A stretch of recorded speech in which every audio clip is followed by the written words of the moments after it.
Hello guys, मेरी YouTube channel में आपका स्वागत है। मेरा नाम मनमोहन मिश्रा। तो आज मैं आपको इस वीडियो में क्वांट स्मॉल कैप फंड का डिटेल रिव्यू करके बताने वाला हूं। मैं आपको एक्सेल शीट में फंडामेंटल एनालिसिस करके दिखाऊंगा और लास्ट में कंक्लूजन में ये भी बताऊंगा कि आपको इसमें इन्वेस्टमेंट करना चाहिए या नहीं करना चाहिए, और अगर आपको इसमें इन्वेस्टमेंट करना चाहिए तो कितने साल तक करना चाहिए। तो मैं चैनल को सब्सक्राइब जरूर कर दीजिएगा। मैं शुरू लाते हूं, चलिए शुरू करते हैं। तो जैसा कि आप मेरे यहाँ पे स्क्रीन पे देख पा रहे होंगे, क्वांट स्मॉल कैप फंड, ये जो बेसिकली डेटा मैंने यहाँ पे दिखा रखा है आपको, अगस्त का डेटा है, अगस्त 2025 का। तो इसका लॉन्च ऑन डेट देखिए तो 1 जनवरी 2013 है। मतलब अगर देखा जाए इस फंड को लॉन्च होते होते 12.6 ईयर्स हो चुके हैं। तो बहुत ही काफी लंबा टर्म आप मान सकते हैं इस पर्टिकुलर म्यूचुअल फंड को। तो अगर इसका कैटेगरी रिटर्न देखिए 12.6 ईयर्स में तो 19.70% तक का रिटर्न है। लेकिन इस फंड का अगर आप रिटर्न देखिए 12.6 ईयर्स में तो 17.82% तक का रिटर्न। मतलब आप देख पा रहे हैं कि अपने कैटेगरी से पीछे रह जा रहा है, कैटेगरी बेटिंग रिटर्न नहीं है। लेकिन यहाँ पे अगर आप देखेंगे इस बेसिस पे यहाँ पे मैं नेगेटिव फीडबैक दूंगा, लेकिन इसको भी नहीं दे सकते क्योंकि रीजन ये है कि अगर आप देखेंगे पास्ट के 6 से 7 साल पहले ही क्वांट का जो कंपनी है उस पर्टिकुलर म्यूचुअल फंड को चला रहा है। उससे पहले कोई दूसरा कंपनी चलाता था, तो जो उनसे पहले जो कंपनी चलाती थी उसकी स्ट्रेटेजी इतनी अच्छी नहीं थी, वो अच्छा खासा रिटर्न नहीं दिलवा पा रहे थे। तो इसीलिए हम यहाँ पे इस पर्टिकुलर म्यूचुअल फंड को जज करेंगे लास्ट के 5 ईयर्स के हिसाब से या फिर लास्ट के 7 ईयर्स के हिसाब से। तो यहाँ पे अगर आप देखिए कैटेगरी रिटर्न 5 ईयर्स के हिसाब से लास्ट में तो 25.23% तक का मैसिव रिटर्न है। लेकिन इस फंड का रिटर्न देखिए 5 ईयर्स में तो 37.37% तक का मैसिव रिटर्न है। जी हाँ, तो अब देख पाएंगे मतलब इससे कंटिन्यूअसली हर साल अगर आप देखा जाए 37.37% तक का एवरेज रिटर्न, वो भी कंटिन्यूअसली 5 साल तक। तो अब देख पा रहे कि मतलब कितना ज्यादा मैसिव रिटर्न दे रखा है आपको इस पर्टिकुलर म्यूचुअल फंड में, तभी ये म्यूचुअल फंड ज्यादा पॉपुलर है। लेकिन यहाँ पे एक बहुत बड़ा गैप है। वो क्या गैप है वो मैं आपको नीचे पूरा डिटेल में बताने वाला हूँ कि हम नीचे रिस्क वर्सेस रिटर्न रेशियो के बारे में डिस्कस करेंगे, इसमें कितना रिस्क रहता है और इस म्यूचुअल फंड में क्या क्या ऐसी खामियां हैं जो कि आपके लिए फिट रहता है या नहीं है, वो सब हम इसमें डिस्कस करने वाले हैं। तो अगर मान लीजिए आपने इस पर्टिकुलर म्यूचुअल फंड में आपने डिस्कस करें, देखिए रिटर्न के मामले में यहाँ पे मैंने पॉजिटिव फीडबैक दे दिया है। आगे हम देखते हैं कि इसमें क्या चीजें हैं। तो यहाँ पे अगर देखा जाए तो 10 साल तक अगर मान लीजिए आपने इस पर्टिकुलर म्यूचुअल फंड में इन्वेस्टमेंट किया होता 1000 रुपए हर महीना, तो कुछ अमाउंट डिपॉजिट होता 1.2 लाख रुपीज, मतलब 1,20,000 रुपीज। और 1,20,000 रुपीज आपको कन्वर्ट होकर बन गया होता आज के दौरान पे 3.85 लाख रुपीज में। तब देख पा रहे कि यहाँ पे जो पैसा आपका 3 गुना से भी ज्यादा हो गया है, करीब करीब 4 गुना के आसपास पहुंच चुका है। तो अब देख पा रहे कि मतलब यहाँ पे इन्वेस्टमेंट की ताकत, वो भी 10 साल में। अगर मान लीजिए इस फंड में ना इन्वेस्टमेंट करके आपने गोल्ड में इन्वेस्टमेंट किया होता तो गोल्ड में आपका जो अमाउंट डिपॉजिट होता है 1.2 लाख रुपीज, 1.2 लाख रुपीज आपका कन्वर्ट होकर बन गया होता 2.10 लाख रुपीज में। जी हाँ, तो आप देख पा रहे कि मतलब गोल्ड में आपका पैसा लगभग डबल हो गया है। मतलब डबल भी नहीं हुआ, डबल से थोड़ा कम है, लेकिन अगर आप 10 साल के हिसाब से देखें लगभग डबल पैसा आपका हो गया है। लेकिन अगर मान लीजिए आपने इस पर्टिकुलर म्यूचुअल फंड में ना इन्वेस्टमेंट करके और गोल्ड में ना इन्वेस्टमेंट करके आपने एफडी में इन्वेस्टमेंट किया होता 1.2 लाख रुपीस आपका डिपॉजिट होता, 1.2 लाख रुपीस आपका कन्वर्ट होकर बन गया होता 10 साल में 1.74 लाख रुपीस में। तो अब देख पा रहे कि मतलब पैसा जो है यहाँ पे आपका थोड़ा बहुत बढ़ोतरी आपको देखने को मिला है, वो भी 10 साल में। 10 साल के में पैसा डबल से भी बहुत कम है, बहुत पीछे आप देख पा रहे हैं, थोड़ा बहुत बड़ा आपको बढ़ता बढ़ता हुआ दिखा मिला। लेकिन यहाँ पे मार्जिन आप देखिए, जो गोल्ड है इसने एफडी से थोड़ा बेटर रिटर्न दे रखा है, जो कि मतलब मान सकते हैं करीब करीब 30 से 35 हजार रुपए। और अगर आप इस फंड को देखा जाए वो तो कोई मतलब कंपैरिजन ही नहीं है, मतलब बहुत ही जमीन आसमान का फर्क है। अब देख पा रहे 3.85 लाख रुपीज, मतलब देख पा रहे कि लगभग 4 लाख के करीब करीब पैसे बन गए हैं। अगर तो देखिए मैंने यहाँ पे एक और डेटा भी दे रखा है आपको, आप स्क्रीन पे देख पा रहे होंगे कि 5 साल का डेटा। देखिए ओवरऑल 10 साल अगर आप देखेंगे तो लास्ट 7 साल से क्वांट कंपनी इस पर्टिकुलर म्यूचुअल फंड को चला रही है। लेकिन उससे पहले जो 3 साल थे उसमें रिटर्न अच्छा खासा नहीं था, तो वो उनकी जो स्ट्रेटेजी अलग थी, वो दूसरी कंपनी जो चलाती थी। तो उसका अगर हम यहाँ पे कंसिडर करेंगे तो थोड़ा बहुत रिटर्न कम हो जा रहा है। मतलब देख पा रहे कि यहाँ पे 3.85 लाख रुपीज मिल रहे हैं, लेकिन लास्ट के 3 साल वो भी काउंट हुए जो दूसरी कंपनी चलाती थी। लेकिन क्वांट के हम अगर हम कंसिडर करें, इसलिए मैंने लास्ट के 5 ईयर्स का दिखा रखा है। 1000 रुपए आप इन्वेस्टमेंट करते हो, आपका टोटल अमाउंट डिपॉजिट होता है 60,000 रुपीज 5 साल में। और 60,000 रुपीज आपका कन्वर्ट होके बन गया होता 1.75 लाख रुपीज में, वो भी 5 साल में। ठीक है, तो 5 साल में आपका पैसा आप देख पा रहे कि लगभग डबल से भी ज्यादा, मतलब 3 गुना के आसपास है। 1,80,000 मतलब 3 गुना के आसपास आपका पहुंच चुका है, 1,80,000 के।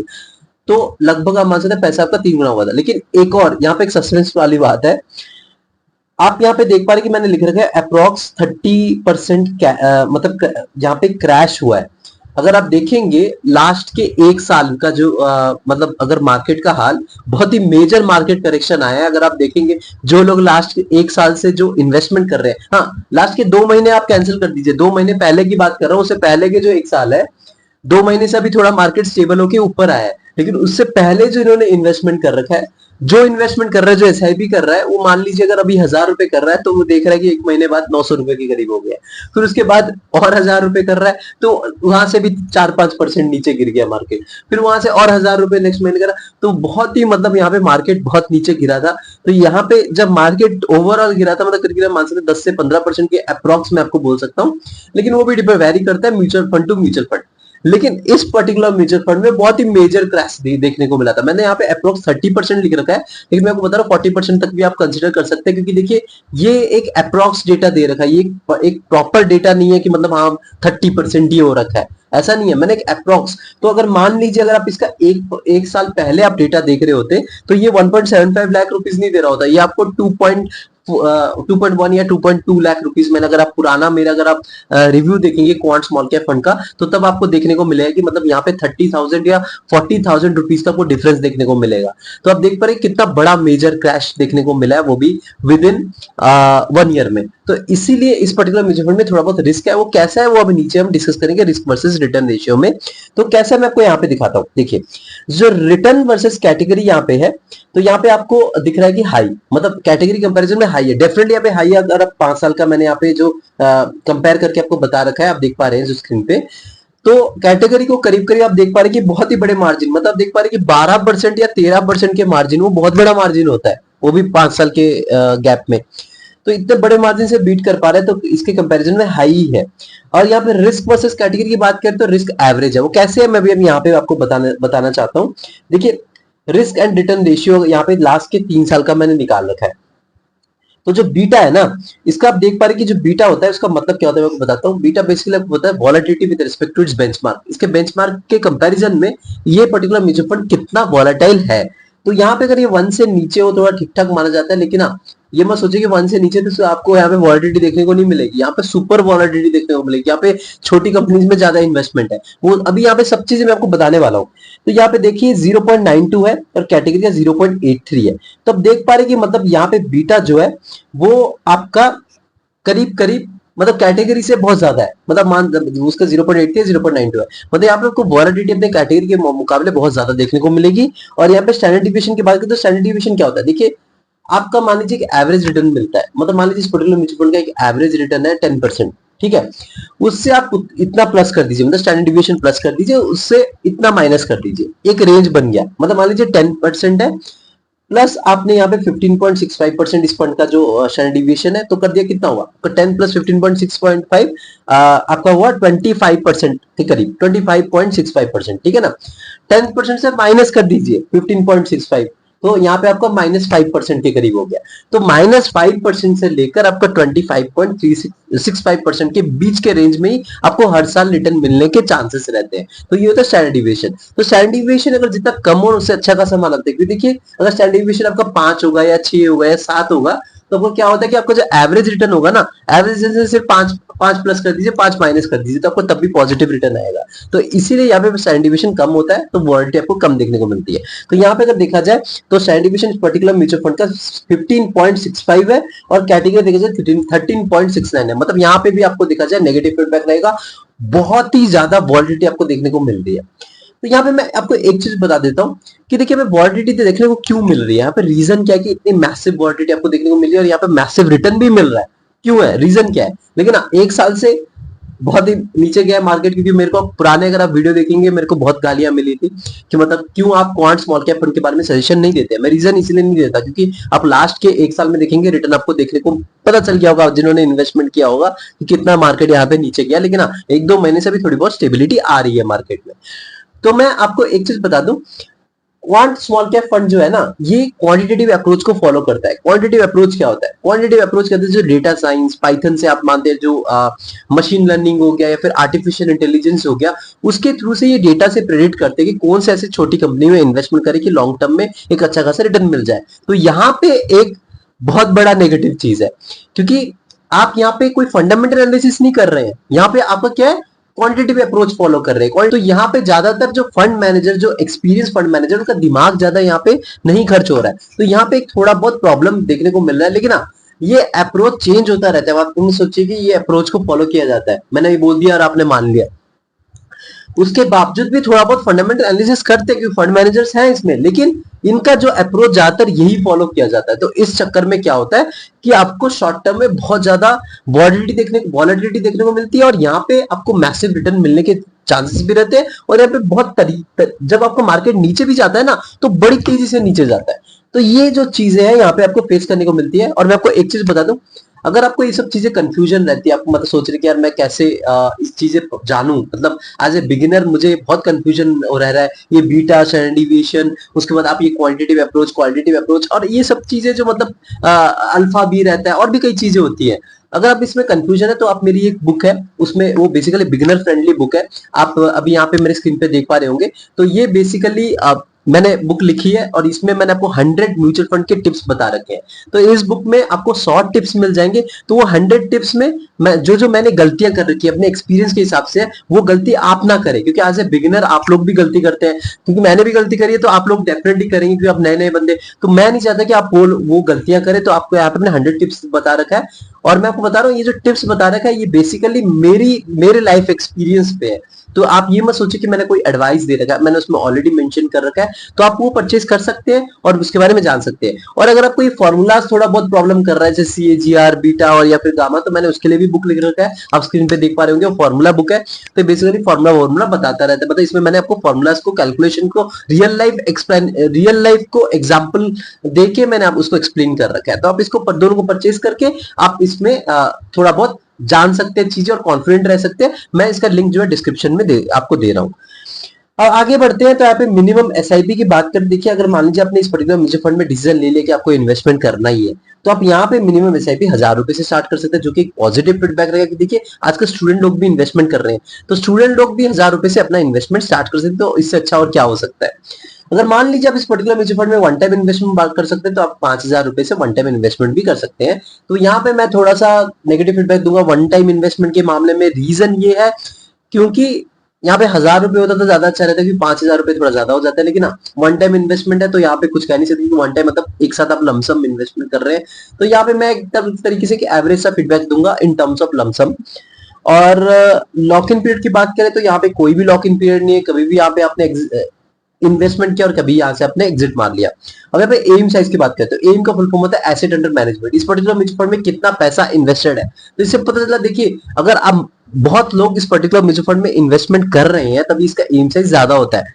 तो यहाँ पे अगर एम साइज ज्यादा हो थोड़ा अच्छा रहता है, अगर एम साइज कम होता है ना तो उसमें क्या रहता है कि यार लोगों का भरोसा नहीं है, तो यहाँ पे कुछ ना कुछ फ्लॉ है, तो यहाँ पे कुछ ना कुछ कमियां है, तब यहाँ पे लोग इन्वेस्टमेंट नहीं कर रहे हैं, तब इसका एम साइज कम है। तो यहाँ पे एम साइज थोड़ा बहुत ठीक ठाक होना जरूरी होता है। बहुत ज्यादा हो जाता है एम साइज, उसमें भी थोड़ा बहुत माइनर प्रॉब्लम फेस करनी पड़ती है, जैसे लमसम बंद कर देते हैं या फिर आपका SIP बंद कर देते हैं, क्योंकि क्या होता है कि फंड मैनेजर मैनेजमेंट नहीं कर पाता इतना सारा पैसा, तो वहां पे प्रॉब्लम। लेकिन फंड मैनेजर मैनेजमेंट कर ले तो कोई ज्यादा प्रॉब्लम नहीं होती। तो इसलिए एम साइज अगर कम हो तो मैटर ऑफ कंसर्न आप मान लीजिए, लेकिन एम साइज अगर ज्यादा हो ज्यादा आप उसको खराब नहीं मान सकते। अगर आपका मन में सवाल है कि अगर एम साइज आप परफेक्ट किसको बोल सकते हैं, तो परफेक्ट की बात करें तो देखिए, अगर आपका एम साइज मतलब मान लीजिए आपका जो पर्टिकुलर म्यूचुअल फंड है 10 साल से पुराना म्यूचुअल फंड है और 20 साल के बीच में है, जो कि ये पर्टिकुलर म्यूचुअल फंड है, आप देख पा रहे हैं कि 12.6 ईयर्स हो चुका है।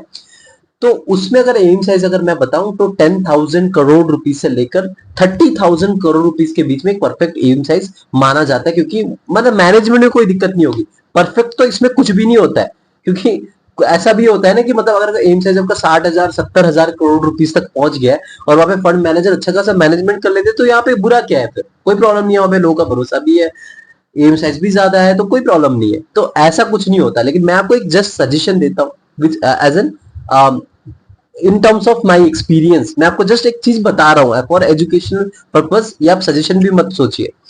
अब यहाँ पे एक्सपेंस रेशियो की बात करें तो देखिए यहाँ पे एम साइज के मामले में मैं तो पॉजिटिव फीडबैक दूंगा। एक्सपेंस रेशियो देखिए आप तो दिमाग लगा नहीं रहे हैं, दिमाग लगाने वाले कौन है? आपके फंड मैनेजर। तो फंड मैनेजर आपका दिमाग लगा के आपका इन्वेस्टमेंट करते हैं और फिर आपको रिटर्न दिलवाते हैं, मतलब वो आपका पैसा स्टॉक में लगा के आपको इन्वेस्टमेंट करके रिटर्न दिलवा रहे हैं और यहाँ पे डाइवर्सिफाई करवा रहे हैं। तो उनको एज एन मैनेजमेंट फीस कुछ पेमेंट करना पड़ता है, कुछ पैसा प्रॉफिट से देना पड़ता है। तो यहाँ पे उसको एक्सपेंस रेशियो कहा जाता है। तो यहाँ पे देखा जाए तो 0.71% है। तो मैं आपको एक चीज बता दूं, देखिए एक्सपेंस रेशियो 1% से नीचे उसे अच्छा खासा माना जाता है, क्योंकि मैंने जो क्राइटेरिया सेट करे 0.7% से नीचे उसे अच्छा खासा माना जाता है। क्योंकि देखिए वन अगर आपका 0.8% भी है ना, 0.9% है या 1% भी है ना, आप लॉन्ग टर्म के लिए इन्वेस्टमेंट कर रहे हैं, मतलब मान लीजिए 20 साल तक, 25 साल तक, तो तब लाखों करोड़ों का डिफरेंस बन जाता है। और मैं ये नहीं चाहता कि आप 20 साल के बाद एग्जिट मार रहे हैं मार्केट से और आप लाखों करोड़ रुपीस आप पे कर रहे हैं एज एन एक्सपेंस रेशियो, तो बहुत ज्यादा हो जाता है। तो इसीलिए यहाँ पे 1% से नीचे हो उससे अच्छा खासा माना जाता है। तो यहाँ पे 0.71% है, लेकिन मैं बोलूँ 0.7% से नीचे उससे अच्छा खासा माना जाता हो। तो देखिए यहाँ पे क्वांटिटेटिव अप्रोच फॉलो किया जा रहा है, तो फंड मैनेजर अपना दिमाग लगा नहीं रहे हैं। तो यहाँ पे ज्यादातर जो दिमाग लगा रहा है वो आपका नॉर्मल मतलब क्या कहते हैं, डेटा साइंस या एल्गोरिदम से फॉलो किया जा रहा है। एल्गोरिदम आप मान सकते हैं, उसी तरीके से वो क्वांटिटेटिव अप्रोच को फॉलो करके ही इन्वेस्टमेंट किया जा रहा है। तो यहाँ पे अगर एक्सपेंस रेशियो थोड़ा और कम हो सकता था, थोड़ा अच्छा रहता, लेकिन फिर भी आप इसको एक अच्छा खासा मैं इसको फीडबैक दूंगा एक्सपेंस रेशियो के मामले में, क्योंकि 1% से नीचे। लेकिन मैं इसको बोलूँ 0.5% या 0.4% होता तो ज्यादा अच्छा रहता। तो लेकिन उस मामले में एक्सपेंस रेशियो के मामले में एक अच्छा सा फीडबैक दूंगा, ना तो पॉजिटिव ना तो नेगेटिव फीडबैक दूंगा। टैक्स इन्फॉर्मेशन की बात करें तो देखिए अगर मान लीजिए आपने एक साल से पहले प्रॉफिट बुकिंग करके एग्जिट मार लिया तो 20% का टैक्स देना पड़ेगा। एक साल के बाद आपने एग्जिट मारा तो आपको 12.5% का टैक्स देना प्रॉफिट पे। लेकिन अगर आप इंडियन इनकम टैक्स स्लैब में आते हैं तो तभी आप जाके ये टैक्स देंगे, वरना आप इसको इग्नोर मार सकते हैं। तो मान लीजिए आपने एक साल से पहले एग्जिट मार लिया तो कोई 1% तक का एग्जिट लोड देना पड़ेगा। एक साल के बाद आपने एग्जिट मारा तो एग्जिट लोड देने की कोई जरूरत नहीं है। अब यहाँ पे सबसे मेन बात पे आते हैं मार्केट कैपिटल। जी हाँ, तो मार्केट कैपिटल बेसिकली क्या होता है, देखिए आप किस किस पर्टिकुलर कैप में, मतलब किस किस पर्टिकुलर कंपनी में पैसा आपका जा रहा है, डाइवर्सिफाई हो रहा है। तो यहाँ पे मिड कैप कैटेगरी में देखा जाए तो 1.47% तक एलोकेशन है। स्मॉल कैप में देखा जाए तो 71.78% तक एलोकेशन है। लार्ज कैप में देखा जाए तो 23.79% तक एलोकेशन है। और अदर्स में देखा जाए तो 3% तक एलोकेशन है। देखिए मैं यहाँ पे एक चीज इनकी दाद देना चाहूंगा, यहाँ पे मार्केट कैपिटल के मामले में यहाँ पे सुपर पॉजिटिव फीडबैक दूंगा। क्यों? क्योंकि देखिए जो सेबी के गाइडलाइन के हिसाब से ये है कि 65% तक का मिनिमम, अगर मान लीजिए आपने स्मॉल कैप म्यूचुअल फंड को चूज कर रखा है तो मिनिमम 65% तक का स्मॉल कैप में इन्वेस्टमेंट होना जरूरी होता है, स्मॉल कैप कंपनी में इन्वेस्टमेंट होना जरूरी होता है। तो यहाँ पे अगर देखा जाए तो इन्होंने वो थ्रेशोल्ड को फॉलो किया है। अब देख पा रहे 71.78% तक का स्मॉल कैप में इन्वेस्टमेंट हो रहा है। हाँ थोड़ा और कम हो सकता था, लेकिन हाँ उस मामले में देखा जाए बाकी के जो बच्चे हैं उन्होंने लार्ज कैप में इन्वेस्टमेंट कर रखा है, मतलब यहाँ पे रिस्क कम लेने की कोशिश करी है। लेकिन इनका जो क्वालिटेटिव अप्रोच है उस चक्कर में यहाँ पे रिस्क बहुत ज्यादा बन जाता है। जो कि मैंने आपको बताया एल्गोरिदम को फॉलो किया जा रहा है। तो एल्गोरिदम को फॉलो किया जा रहा है, मतलब ये जो स्मॉल कैप पे इन्वेस्टमेंट हो रहा है ना, बहुत ज्यादा रिस्की स्मॉल कैप में इन्वेस्टमेंट हो रहा है। भले ही यहाँ पे ये रिस्क को एडजस्ट करने की कोशिश कर रहे हैं, मतलब लार्ज कैप में इन्वेस्टमेंट करके 23.79%, मतलब करीब करीब 24%, आप मान सकते हैं करीब करीब इनका एक चौथाई जो है ना वो लार्ज कैप में इन्वेस्टमेंट हो रखा है, 1/4 अपना पोर्टफोलियो। तो यहाँ पे इन्होंने रिस्क को एडजस्ट करने की बहुत कोशिश कर रहे हैं, लेकिन फिर भी एक रिस्की बन जा रहा है थ्रू इट्स क्वांटिटेटिव अप्रोच या फिर एल्गोरिदमिक अप्रोच। तो यहाँ पे मैं मार्केट कैपिटल के मामले में सुपर पॉजिटिव फीडबैक दूंगा, लेकिन क्वांटिटेटिव अप्रोच जो है वहां पे थोड़ा सा नेगेटिव फीडबैक रह जाता है। जो एल्गोरिदम को फॉलो करके जो ये करते हैं तो थोड़ा बहुत ज्यादा स्मॉल कैप में रिस्की रह जाता है। स्मॉल कैप का जो इन्वेस्टमेंट है वो ज्यादा रिस्की रह जाता है। सेक्टरल एलोकेशन की बात करें तो देखिए इसमें फाइनेंशियल सर्विसेज में 20.19% तक एलोकेशन है। एनर्जी सेक्टर में 16.88% तक एलोकेशन है। हेल्थ केयर सेक्टर में 15.03% तक एलोकेशन है। कंज्यूमर साइकिल में 13.92% तक एलोकेशन है। बेसिक मेटल्स में 9.56% तक एलोकेशन है। इंडस्ट्रियल सेक्टर में 7.16% तक एलोकेशन है। कंज्यूमर डिफेंसिव में 5.10% तक एलोकेशन है। यूटिलिटीज में 3.17% तक एलोकेशन है। कम्युनिकेशन सर्विसेज में 3.17% तक एलोकेशन है। रियल एस्टेट में 3.04% तक एलोकेशन है। उसके बाद आपका टेक्नोलॉजी सेक्टर में 2.76% तक एलोकेशन है। तो देखिए एलोकेशन, सेक्टर एलोकेशन के मामले में यहाँ पे एक पॉजिटिव फीडबैक दूंगा, क्योंकि इन्हें प्रॉपर्ली डाइवर्सिफाई करके ही इन्वेस्टमेंट करके आप देख पा रहे हैं जो ऊपर के जो 5 सेक्टर्स है ना, financial services, energy sector, health care sector, consumer cycle, basic materials, अगर ये 5 सेक्टर अच्छा खासा परफॉर्मेंस देती है आपको ये पर्टिकुलर म्यूचुअल फंड एक अच्छा खासा रिटर्न देगा। तो सेक्टर एलोकेशन के मामले में, डाइवर्सिफिकेशन के मामले में आप एक सुपर पॉजिटिव फीडबैक रहेगा। फंड मैनेजर की बात करें तो यहाँ पे देख पा रहे हैं कि कितने सारे फंड मैनेजर्स हैं। तो पहले है संजीव शर्मा, इनका एक्सपीरियंस है 8.53 इयर्स का। सेकंड है आपका अंकित ए पांडे, इनका एक्सपीरियंस है 5.25 इयर्स का। थर्ड है संदीप टंडन, इनका एक्सपीरियंस है 4.27 इयर्स का। थर्ड है आपका वरुण पटानी, इनका एक्सपीरियंस है 3.36 इयर्स का। और फोर्थ और उसके बाद आपका फिफ्थ में आपका आयुषा कुंभात, इनका एक्सपीरियंस है 0.3 इयर्स का, बहुत नया है ये, तो आप मान सकते इसको न्यूली ज्वाइन। समीर काटे, इनका एक्सपीरियंस है 0.1 ईयर्स का, ये भी एकदम न्यूली ज्वाइंड है। और लास्ट में जो आपका युग तिब्रेयाल, इनका अभी एक्सपीरियंस 0.1 ईयर्स का है, तो मतलब न्यूली ज्वाइंड है। तो एक यहाँ पे मैं फंड मैनेजर के मामले एक सुपर पॉजिटिव फीडबैक दूंगा। देखिए एम साइज जब आपका बढ़ जाता है ना, मैंने यहाँ पे आपको बताया था एसेट अंडर मैनेजमेंट, तो फंड मैनेजर का मैनेजमेंट करना थोड़ा अच्छा रहता है। अगर आपके पास फंड मैनेजर ज्यादा है ना, तो थोड़ा ठीक ठीक ठाक से मैनेजमेंट कर लेते हैं, लेकिन ना ज्यादा हो इससे आप गेस नहीं कर सकते कि अच्छा है। यहाँ पे आपका एक्सपीरियंस फंड मैनेजर होना भी जरूरी है, क्योंकि वो वही तो आपका दिमाग लगा के स्टॉक में इन्वेस्टमेंट करके आपको रिटर्न दिलवाएंगे। भले ही ये क्वांटिटेटिव फॉलो अप्रोच कर रहा है, लेकिन फिर भी वहां पे थोड़ा बहुत वो दिमाग तो लगाएंगे कि भाई हाँ, ये नहीं कि भाई एआई से या फिर एल्गोरिदम से जो फॉलो कर रहे हैं कोई बेकार सा चीज पिक ना करके दे दे और आपने मतलब उन्होंने आपका पैसा उसमें इन्वेस्टमेंट ना कर दे। दिमाग यहाँ पे वो थोड़ा बहुत लगाएंगे ही लगाएंगे, तो इसलिए एक्सपीरियंस होना थोड़ा जरूरी हो जाता है।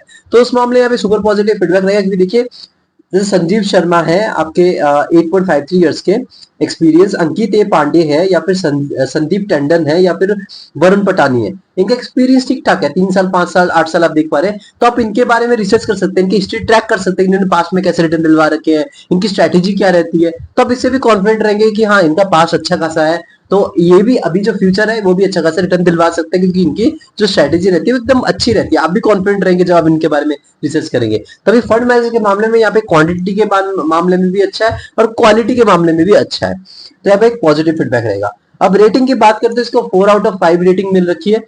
रीजन मैं आपको एक चीज बताता हूँ, एक पॉइंट यहाँ पे क्यों कटता है ये इसलिए है क्योंकि यहाँ पे बहुत ज्यादा रिस्क है। मतलब हर एक, अगर आप जितने भी स्मॉल कैप म्यूचुअल फंड देखेंगे ना, सबसे ज्यादा रिस्क जो लेके चल रहा है वो आपका क्वांट स्मॉल कैप फंड ही है। तो मैं आपको बता रहा हूँ, रिस्क पे भी रिस्क लेता है तभी जाके इतना ज्यादा रिस्की म्यूचुअल फंड बन रखा है। तो कंक्लूजन में मैं आपको बताऊंगा कि अगर आपके पास टाइम फ्रेम 10 से 15 साल है तभी ऐसे म्यूचुअल फंड में इन्वेस्टमेंट कर सकते हैं, लेकिन वो भी मेरा सजेशन नहीं रहेगा। अगर आपके पास रिस्क कैपिटल हाई है, उसमें बहुत सारे कंडीशंस है, मतलब रिस्क कैपिटल आपका हाई है, आपका टाइम फ्रेम 10 से 15 साल है, और उसके बाद आपका पोर्टफोलियो पूरा पैसा सारा नहीं, इसमें मत लगाइए। अगर रिस्क कैपिटल हाई है तभी अपना पोर्टफोलियो 10 से 20% ही ऐसे म्यूचुअल फंड में इन्वेस्टमेंट करिएगा। और बेकार का पैसा मतलब आपको इमरजेंसी टाइम में ना जरूरत पड़े, क्योंकि ये ना पता चले कि मार्केट बहुत ज्यादा क्रैश है और ये पर्टिकुलर म्यूचुअल फंड बहुत ज्यादा क्रैश हो रखा है और आप पैसे निकाल रहे हैं, तो बहुत लॉस होंगे, लॉस में पड़ेंगे। तो ये चीज जो है ये चीजें ना हो। उसके अलावा ये भी कंडीशन अप्लाई होता है कि आपने 20 साल तक वेट करा और आपको पता चला कि 20 साल के बाद ही मार्केट क्रैश हो गया, तो आपका जो मार्केट क्रैश हुआ, ये पर्टिकुलर म्यूचुअल फंड बड़ी तेजी से क्रैश होगा, क्योंकि ये आपको बताया मैंने यहाँ पे कितना ज्यादा रिस्क है। तो आपने ये फिर बाद में आप मुझे बोलेंगे यार मैं तो 15-20 साल तक वेट करता रहा और अब मैं तो बर्बाद हो गया। तो ये चीजें होती है, ये इसलिए तो सब्जेक्ट टू मार्केट रिस्क रहता है, कुछ नहीं कह सकते। मार्केट अब आपने प्लान बनाया हो कि यार मैं 20 साल तक सोचूंगा, 20वें साल ही पैसे निकाल लूंगा, और पता चला 20वें साल ही आपका मार्केट मेजर क्रैश आया, कुछ आ गया, फाइनेंशियल क्राइसिस आ गया, पेंडेमिक आ गया, वॉर लाइक सिचुएशन आ गया, कुछ भी हो सकता है, क्योंकि हमें क्या पता 20 साल के बाद क्या होने वाला है। तो ये चीजें इनमें बहुत ज्यादा रिस्क रहती है, तो इसीलिए आप इसमें खुद रिसर्च करके इन्वेस्टमेंट करिएगा, यानी कि मैंने बोल दिया आपने जाके भाग के इन्वेस्टमेंट कर दिया। तो मेरे चैनल को सब्सक्राइब जरूर कर दीजिएगा, मैं चलो लाता रहता हूँ। Thank you.